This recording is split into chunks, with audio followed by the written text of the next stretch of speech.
देखी भैया, हम विजय बेगाना राहुल रोगन के दो सखी के कहानी सुना रहल बानी।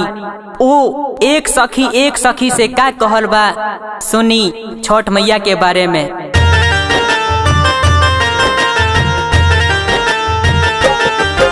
सिंगिंग बाय विजय बेगाना। अब मिक्सिंग रहे जी एमएन प्रोडक्शन प्रस्तुति। छठी माई जी के करबू हम बरतिया, चाहे रहे पर भूखे पियोसिया। छठी माई जी के करबू हम बरतिया, चाहे रहे पर भूखे पियोसिया। जाइब छठी घाटे हम, चाहे पारे जितना गम। जाइब छठी घाटे हम, चाहे पारे जितना गम। चाहे रहे पर दिनों रात पसिया है। छठी माई जी के करबू हम बरतिया, चाहे रहे पर भूखे पियोसिया। छठी माई जी के करबू हम बरतिया, चाहे रहे पर दिनों रात पसिया।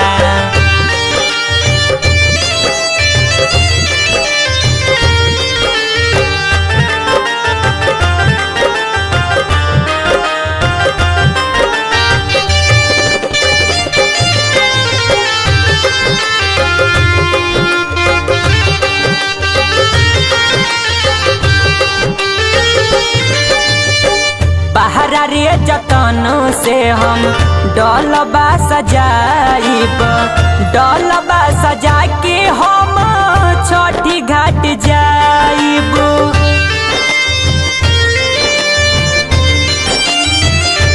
हो बहरा रे जतन से हम डलबा सजाइब, डलबा सजा के हम छठी घाट जाइब।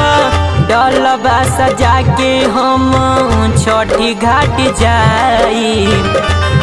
लेके जाए हम माटी है पदियरिया, लेके जाए हम माटी है पदियरिया। चाहे रहे पर भूखे पियोसिया। छठी माई जी के करबू हम बरतिया, चाहे रहे पर दिनों रात पसिया।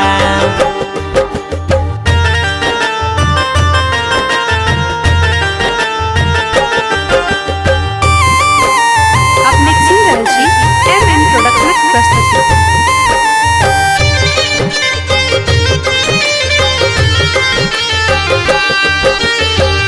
छठी मैया से हम मांग ललनमा, ललनमा के बिना बाटे सुना मोरी अंगनमा।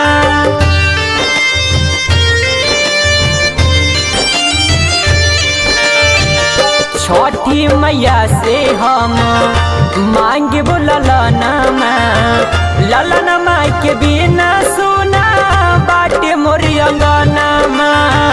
ललनमा के बिना सुना बाटे मोरी अंगनमा।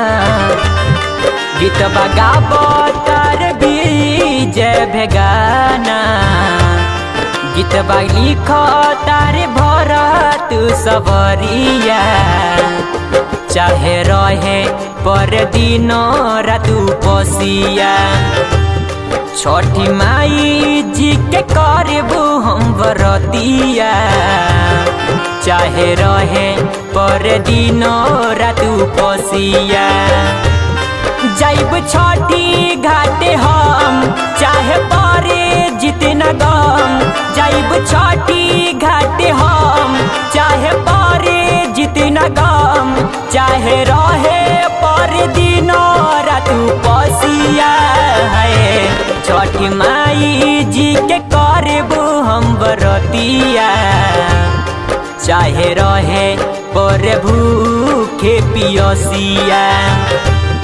छठी माई जी के करबू हम बरतिया, चाहे रहे पर दिनो रात उपसिया।